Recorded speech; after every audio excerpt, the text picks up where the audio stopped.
2020년 경자년 새해 첫 주일입니다. 오늘 신년 감사 예배에 참여하신 성도님 여러분들께 복의 근원이 되신 하나님의 놀라운 축복이 이 한 해 동안 충만히 내리시기를 주님의 이름으로 축원합니다. 우리가 신앙생활 하는 데는요, 두 가지 목적이 있습니다. 하나는 주님의 몸된 교회를 건강하게 세워가는 겁니다. 그래서 많은 영혼을 구원하는 것, 이것이 신앙생활의 첫 번째 목적이고요. 두 번째는 우리가 주님 안에서 행복한 삶을 사는 것입니다. 그래 예수를 잘 믿으면 행복한 삶을 살 수 있습니다. 그런데 여기서 행복하려면 전제되는 게 뭐냐면 먼저 거룩해야 합니다. 거룩이 무너지면 행복이 금방 사라집니다. 아무리 행복했던 부부도요, 둘 중에 하나가 죄를 지으면 그 가정 행복이 그날로 무너져 버려요. 그래서 교회 신앙의 목적은 거룩한 사람이 되는 겁니다. 가정의 목적도 행복이지만 행복 이전에 거룩해져야 합니다. 그래야 행복한 가정이 될 수가 있습니다. 그럼 교회를 어떻게 하면 건강한 교회로 세워갈 수 있을까? 성경에 나오는 모델적인 교회를 찾아보면 됩니다. 신학자들은 신약 성경에 나오는 두 교회를 건강한 교회의 모델로 제시합니다. 그 하나가 예루살렘 교회, 그리고 또 하나는 안디옥 교회입니다. 이 두 교회의 모습을 신학자들은 두 날개로 하늘을 나는 독수리와 같은 건강한 교회다, 그렇게 말합니다. 여러분 독수리 아시죠? 아주 큰 독수리는 날개가 보통 튼튼한 게 아닙니다. 하늘 높이 나르거든요. 그 모진 비바람 눈보라를 다 헤치고 하늘 높이 솟아오르는 그 독수리의 두 날개는 대단히 강력합니다. 건강한 교회란 이처럼 독수리 두 날개로 균형을 이루어 하늘을 날듯 힘차게 날아 올라가는 교회다. 그럼 여기서 두 날개란 뭐냐? 첫째 날개는요, 성도들이 모여서 하나님 앞에 영광스러운 예배를 드릴 때 살아계신 하나님의 음성을 듣고 그 하나님을 경험하는 대예배의 날개, 이게 하나의 날개입니다. 오늘 대예배에 모이셨죠? 이 모임 예배에서는 초월적인 하나님의 능력과 하나님의 전능하심을 경험할 수 있습니다. 하나님의 음성을 들을 수 있습니다. 이게 대예배의 날개입니다. 이 날개 하나가 튼튼해야 됩니다. 그리고 또 하나의 날개는 뭐냐면 이제 예배를 통하여 은혜를 받은 성도들이 구역으로 흩어져 모여서 친교하고 서로 간의 사랑을 실천하는 겁니다. 기관별로 소그룹으로 흩어져서 받은 바 축복을 함께 나누는 겁니다. 이것을 소그룹 공동체의 날개라고 말합니다. 이 날개도 튼튼해야 됩니다. 독수리 두 날개니까요. 이 두 날개를 잘 사용하면 건강한 교회로 하늘 높이 올라가 하나님을 경험할 수 있고 하나님의 사랑을 구체적으로 체험할 수가 있습니다. 신약 성경에 나오는 초대교회가 바로 튼튼한 두 날개를 가진 그러한 교회였습니다. 여러분 기독교 초대교회 역사를 보면 초대교회 때 로마의 모진 기독교 박해, 정말 기독교가 이 땅에 사라질 위기가 처해 있는 그러한 모진 핍박이 있었습니다마는 초대교회는 그 핍박을 다 견뎌냈습니다. 그 힘이 어디서 났을까요? 다른 거 아닙니다. 그들은 모이기만 하면 대그룹으로 하나님 앞에 예배를 드렸습니다. 여기에서 하나님의 초월적 능력을 체험하는 겁니다. 그리고 예배 마치고 흩어지면 소그룹별로, 구역별로, 기관별로 모여서 떡을 떼며 기도하고 복음을 전파했습니다. 거기에서 놀라운 변화가 일어나기 시작하는 것이죠. 이처럼 초대교회는 교회를 만들어주신 하나님의 목적을 너무도 잘 이해했고 그대로 실천했습니다. 하나님이 우리에게 교회를 만들어주신 것은 건강한 교회를 이루는데 두 날개로 건강한 교회를 이루라고 우리에게 교회를 주신 것입니다. 초대교회가 바로 그런 교회였습니다. 그러던 어느 날 초대교회에 악한 사탄이 찾아왔습니다. 사탄은 초대교회가 이렇게 건강하게 가면 안 되거든요. 시기 질투가 생기는 겁니다. 그래서 이 초대교회를 무너뜨기로 작정하고 미혹했습니다. 뭐라고 미혹했느냐? 뭘 힘들게 두 날개로 날아오르려고 하느냐? 한 날개만 갖고도 얼마든지 하늘을 날아오를 수 있다. 속인 겁니다. 다시 말씀드리면, 아니 대예배만 잘 드리면 됐지 뭔 구역예배까지 드리냐? 뭔 기관 모임을 갖고 소그룹 모임을 갖고 이리 모여라 저리 모여라 그런 것까지 할 필요 없지 않느냐? 대예배 한 번만 드려도 얼마든지 신앙생활 건강하게 할 수 있지 않겠느냐?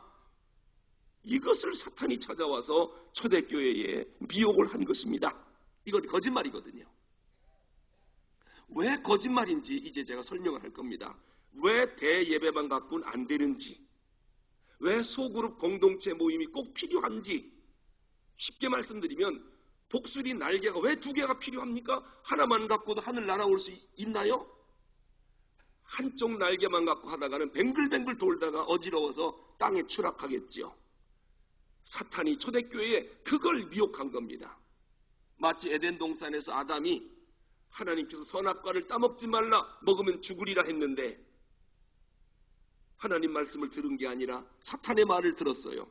그걸 따먹으면 눈이 밝아 하나님처럼 되리라. 아니 어떻게 하나님의 말씀을 들어야지 사탄의 말을 듣습니까? 초대교회도 마찬가지입니다.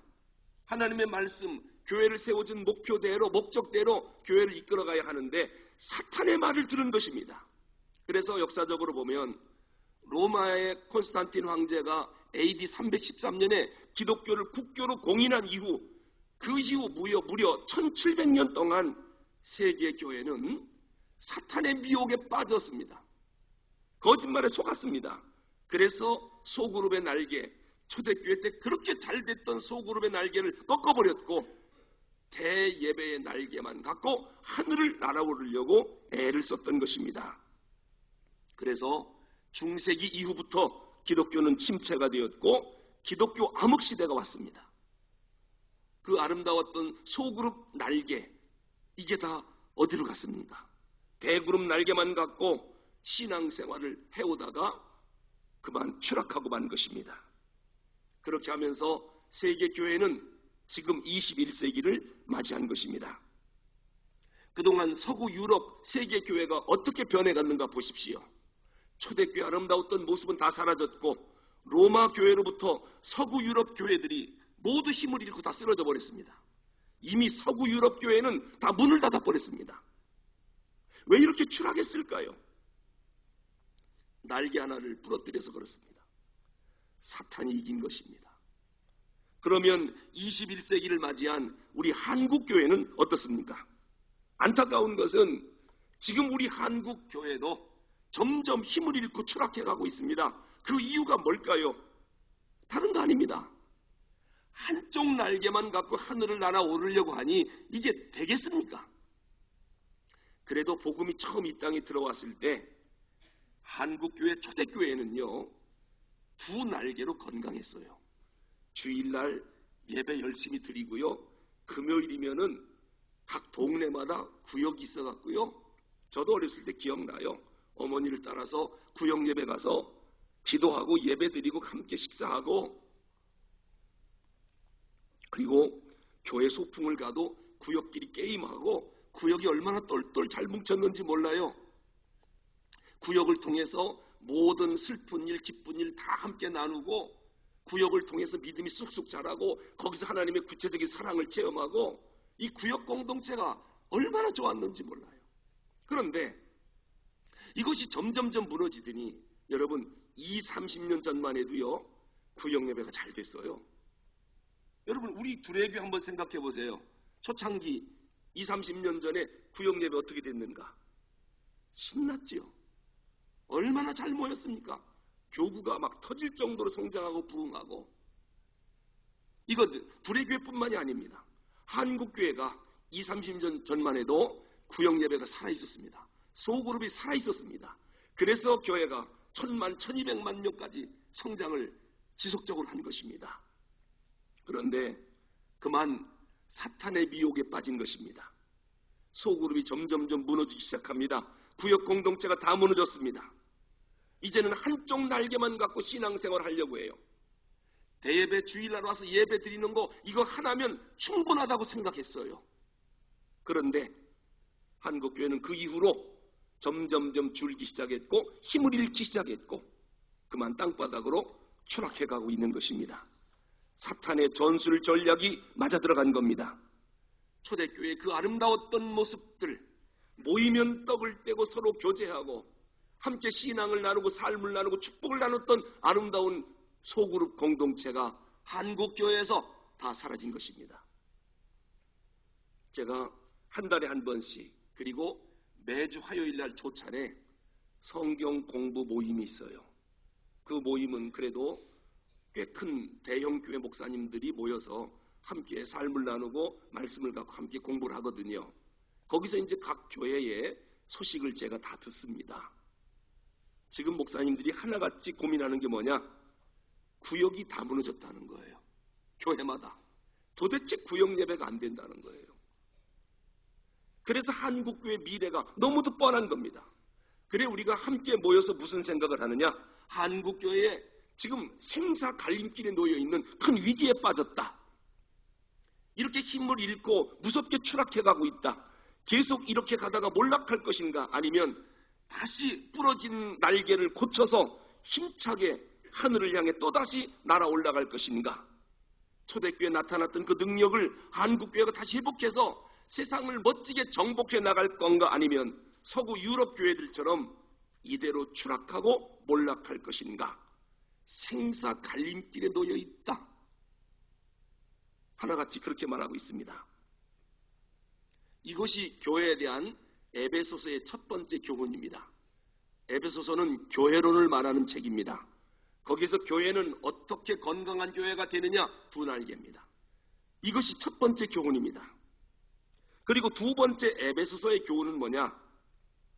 여러분, 교회는 눈에 보이지 않는 천상교회가 있습니다. 하늘나라에 있습니다. 그 교회는 완전한 교회입니다. 거기는 죄인이 전혀 없습니다. 거룩한 자뿐입니다. 천상교회. 그런가 하면 우리 눈에 보이는 지상교회가 있습니다.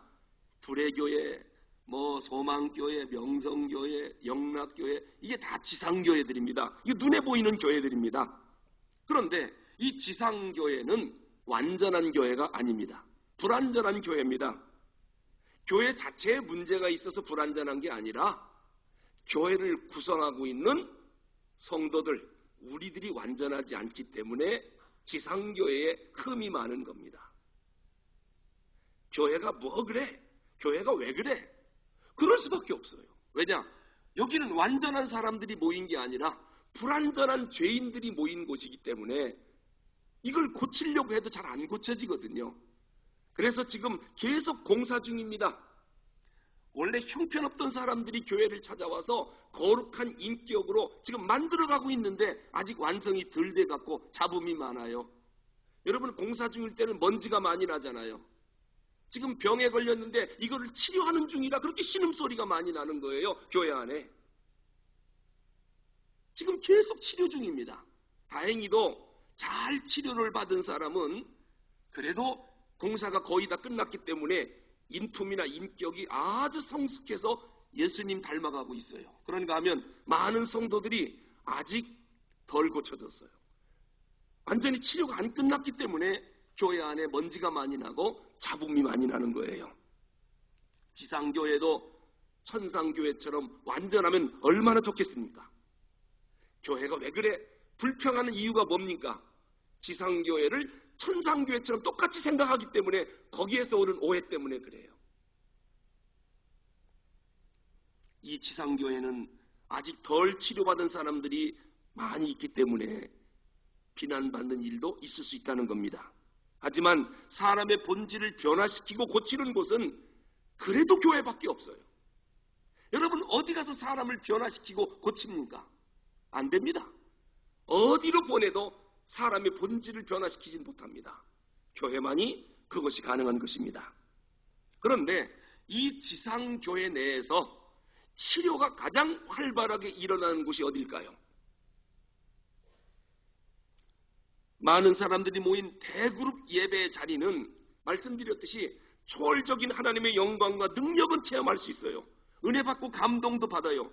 영광스러운 하나님의 임재를 대배를 통하여 경험할 수는 있습니다. 그러나 이 대예배 자리에서는 뭐를 못 느끼느냐? 내재적인 하나님의 따스한 사랑, 기독교 공동체로서 가족의식, 이런 것은 대배를 통해서는 느끼기가 어렵습니다. 그런데 사람의 변화와 치료는 어디서 일어나느냐? 내재적인 하나님의 따스한 사랑을 경험해야 사람이 변화가 오고 치료가 되거든요. 그러니까 여러분이 신앙생활을 나는 대예배 잘 드리니까 이것으로 됐다, 그래 잘 변화가 안 일어나는 거예요. 기독교가 뭔지 따스한 사랑을 못 느끼는 거예요. 우리의 신앙의 한계가 여기서 멈추는 거예요.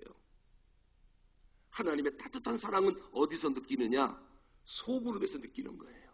그래서 소그룹이 활성화되면, 구역이 활성화되면 거기서 기독교가 이런 거로구나, 하나님의 사랑이 이렇게 따뜻한 거로구나. 누구를 통해서 느낍니까? 구역원들을 통해서, 성가대원들을 통해서, 교회학교 교사를 통해서, 각 위원회 부서별로 거기에서 함께 봉사하고 충성하면서 거기서 가족적인 사랑을 느끼는 거거든요.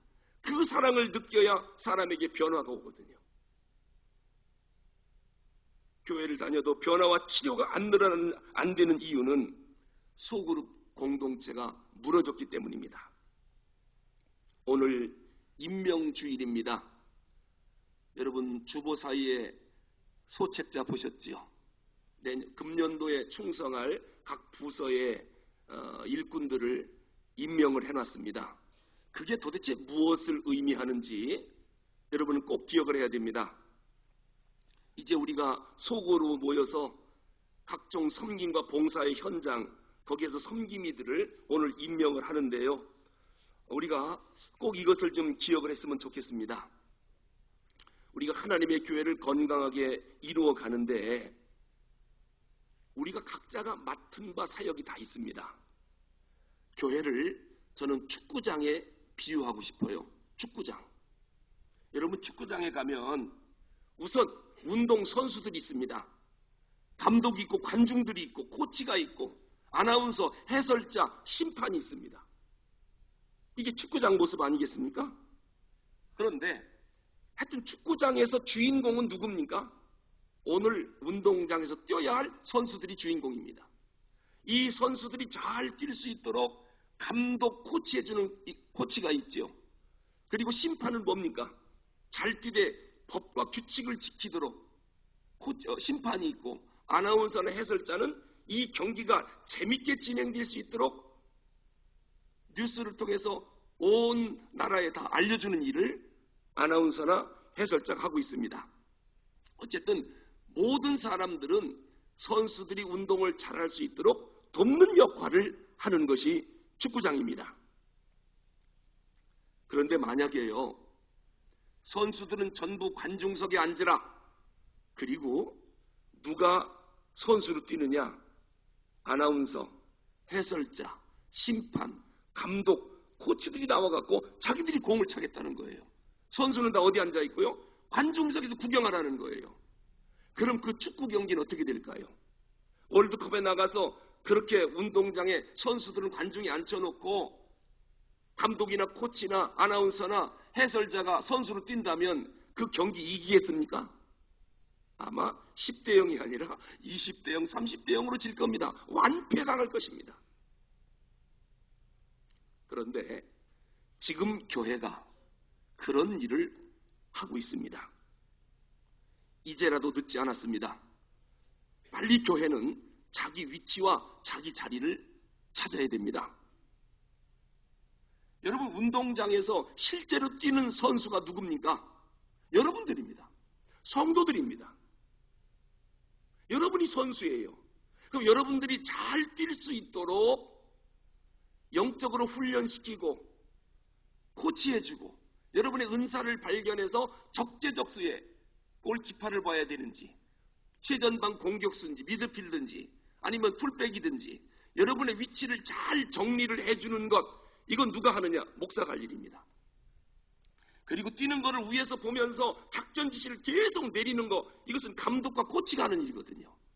목사의 역할은 감독과 코치의 역할입니다. 그래야 경기에서 이긴다니까요. 그런데 선수의 자리를 목사들이 다 차지하고 또 성도들은 관중석에 앉아서 목사들이 잘 뛰는가 안 뛰는가 그거 지금 보고 있습니다. 그리고 목사는요, 자기가 선수도 아닌데 운동장 여기저기 뛰어다니면서 그냥 헛발질이나 하고 말이지요. 조금 잘하면 박수치다가 헛발질하고 골이나 먹으면 뭐 목회를 저렇게 하느냐고, 뭐 교회를 이렇게 이끌어가느냐고 비난하고 거기에 대해서 이의제기를 하고. 누가 뛰어야 되는데요? 성도들이 뛰어야 됩니다. 여러분들이 선수들입니다. 왜 관중석에 앉아서 피동적으로 아무것도 안 하고, 왜요? 그 목사님이 다 알아서 할 테니까. 지금까지 한국 교회가 성도들을 그렇게 가르쳐 왔어요. 그러다 보니까 어떤 심각한 일이 발생하느냐? 경기 끝나고 시상대 올라갈 때 선수들이 올라가서 목에다 금메달을 매달아야 되잖아요. 선수들이 면류관 받아야 되잖아요. 그런데 선수들인 성도들은 심판날에 면류관 받는 사람이 아무도 없는 거예요. 왜? 뛰질 않았거든요. 관중석에 앉아만 있었거든요. 그리고 목사님들이 가서 다 면류관 받고 있어요. 성도들이 받아야 할 걸 목사들이 다 뺏어버린 거예요. 또 성도들은 그게 당연한 줄 알고 수동적으로 피동적으로 일 시키면 난 그냥 관중석에 앉아서 구경만 하겠습니다. 뭐 각 위원회 임명, 성가대 임명, 교사 임명 나 다 싫으니까 난 그냥 관중석에 앉아서 구경만 할지 난 현장에서 선수로 뛰고 싶지 않습니다. 그러면은 경기에 나가서 백전백패를 당하는 것입니다. 오늘 임명주일에 각 부서별로 다 임명을 한 건 뭐냐면은 목사님들이 여러분 은사에 따라서 포지션을 정해주는 거예요. 누구는 골키퍼 하세요. 왜냐하면 잘 맞거든요. 누구는 성가대에서요. 음이 워낙이 아름답고 좋거든요. 누구는 공격수 하세요. 성경을 잘 가르쳐요. 그래서 교사 하세요. 누구는 봉사위원회 가서, 누구는 주차 안내를 하고, 누구는 뭐를 하고 이래서 전체적으로 팀을 완성해서 오늘 2022년도 자기 포지션을 정해주고 뛰게 만드는 겁니다. 자, 그러면 축구선수가 11명인데 한 명이 말도 안 하고 빠져버렸어요. 그러면 10명이 뛰어요? 그 경기는 질 가능성이 상당히 많아요. 선수 하나가 얼마나 중요한데요. 찬양대 1년 52주인데 오늘부터 앞으로 52주 동안 개근하셔야 돼요. 만약에 아무 말도 안 하고 하나 빠져버렸다. 그러면 선수가 하나가 없는 거예요. 2명 빠졌다. 여러분 11명 축구선수 가운데 2명이 없어졌어요. 그럼 그 경기는 이길 수가 없는 거예요. 내가 주전 멤버입니다. 예배의 거룩함을 위해서 나에게 맡겨준 사역을 최선을 다해 감당한다. 주일학교 반사가 어떻게 교회를 빠질 수가 있고 교회학교 예배에 어떻게 빠질 수가 있습니까? 주 공격수가 빠지면 게임에서 이길 수가 없습니다. 이것이 에베소서가 주는 교회의 두 번째 교훈입니다. 여러분, 하나님 나라가 하나의 건물이라면 누군가는 기둥 역할을 하는 사람이 있어야 됩니다. 기둥만 있으면 되나요? 바람을 막는 벽돌 역할을 하는 사람도 있어야 되고 비를 막는 지붕 역할도 있어야 되고 햇빛이 들어오는 창문 역할을 하는 사람도 있어야 됩니다. 하나님의 집을 짓는데 하나님이 나를 기둥으로 쓴다 그러면 기둥으로 꽂고 있어서 지붕을 받치고 있어야 돼요. 하나님이 나는 창문으로 쓰는구나. 그럼 창문 역할을 하면 됩니다. 모두가 기둥 되겠다. 모두가 창문 되겠다. 이상한 집이 될 겁니다. 집이 지어지질 않지요. 하나님이 우리 모두에게 각자의 은사에 따라 직분을 다 주셨습니다. 이 직분을 성실하게 감당하면 건강한 교회가 될 수 있습니다. 하나님이 나를 장로라고 하는 기둥으로 세웠다. 안수집사라고 하는 대들보로 나를 세웠다.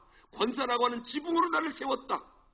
여러분, 자기 맡은 역할을 충실히 감당하면 건강한 교회, 부흥하는 교회가 될 수 있습니다.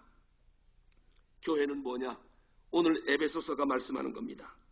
목사가 해야 할 사역과 교인들이 해야 할 사역을 혼동하지 말라는 겁니다. 근데 우리는 지금 여기에서 혼동이 와버렸습니다. 그래서 성도들이 해야 할 모든 사역을 목사들이 다 뺏어버렸습니다. 그래서 성도들을 무기력하게 만들어버렸어요. 심판날 면류관 아무도 못 받도록 목사가 그렇게 만드는 거예요. 이건 목사의 책임이 보통 큰 게 아니에요. 자기 혼자 심판날 가서 면류관 받으면 되겠습니까? 그런데 우리들이 운동장에서 이렇게 열심히 뛰고 있는데 관중은 누구냐? 세상 사람들입니다. 불신자들입니다. 불신자들이 우리가 뛰는 모습을 다 보고 있습니다. 그러면서 기독교인을 향해서 뭐라고 말합니까? 어쩌면 저렇게 저 사람들은 무엇 때문에 저렇게 당당하게 살고 있나? 참 예수 믿는 사람들은 놀랍다. 예수 믿는 사람들은 이 어려운 시대에 무엇이 저들로 하여금 얼굴에 미소를 잃지 않게 만드는가? 우리가 운동장에서 뛰는 걸 보고 불신자들이 관중석에 앉아서 지금 보고 있습니다. 무엇이 저들을 저토록 권위 있고 품 있게 만들어준단 말이냐? 예수 믿는 사람들은 뭐가 저렇게 저들을 행복하게 만들까? 우리가 사는 모습을 관중들, 불신자들이 앉아서 다 보고 있는 겁니다. 구경하며 우리를 평가하고 있습니다. 여러분, 재밌는 경기 해야지 재미없는 경기하면 안 됩니다. 재밌는 경기 하려면 선수들이 열심히 뛰어야 돼요. 아나운서나 해설자가 나가 공 차버리면 그 경기는 져요. 재미없어요. 감독이나 코치가 나가 공 찬다고 나가는 그런 축구 경기는 있을 수가 없어요. 선수인 여러분, 2020년도에 관중석에 앉아 있을 것입니까? 아니면 운동장에 나가서 내가 맡은 위치에서 최선을 다해서 열심히 뛸 겁니까? 오늘 11절에 보니까 교회 직분이 다 나오고 있어요. 그가 혹은 사도로 혹은 선지자로 혹은 복음 전하는 자로 목사와 교사로 주셨으니, 여기 나오는 직분이 전부 가르치는 직분들이 다 나와서 설교 사역을 맡은 직분들이에요. 사도, 선지자, 복음 전하는 자, 목사와 교사. 여러분, 사도가 누굽니까? 예수님으로부터 직접 부름을 받아서 훈련받은 사람들입니다. 예수님 어떻게 사셨는가? 예수님이 가르쳐준 진리가 뭔가? 신앙의 도리는 뭔가? 예수님에게 직접 배운 사람들이 사도예요. 초대교회 가르침의 기준이 됐습니다. 자기들이 아무리 잘 가르쳐도 사도가 아니다, 이거다라고 말하면 그게 정답입니다. 진리의 기준이 됐지요. 선지자는 누굽니까? 예언자입니다. 하나님 대변자. 그때만 해도 성경이 아직 기록되기 전이기 때문에 하나님은 당신이 하고 싶은 말씀을 선지자를 통해서, 예언자를 통해서 말씀하셨습니다. 그래서 백성들은 선지자의 말씀에 귀를 기울여야 됐습니다. 간혹 거짓 선지자가 나와서 문제지요. 그 사도의 가르침이 결국 신약 성경이 된 것입니다. 복음 전하는 자가 있습니다. 사도나 선지자의 말씀을 듣고 나가서 열심히 전도하는 사람들이 있었습니다. 그리고 마지막에 목사와 교사가 나옵니다. 원래 목사와 교사라고 하는 말은 이 번역을 정확하게 하면은 교사인 목사 또는 목사인 교사, 이렇게 번역을 해야 좀 더 정확할 것 같습니다. 투스 데 포이메나스 카이 디다스칼루스. 이 관사가 투스 하나밖에 안 나온 걸 보니까 이건 목사와 교사 둘로 번역하면 안 되고요. 목사인 교사 또는 교사인 목사, 이 말이 뭡니까? 목사의 역할 중에 가장 중요한 역할이 가르치는 거라는 거예요. 말씀을 잘 가르치는 사람. 하나님께서 교회에 목사를 왜 보내주셨느냐? 이유가 있습니다. 목사와 교사로 삼으셨으니 누가 삼으셨습니까? 주어는 하나님인데 오늘 본문의 주어는 생략도 있습니다. 왜 하나님께서 그런 직분을 주셨느냐? 왜 교회에 목사를 하나님이 보내주셨느냐? 이유가 있습니다.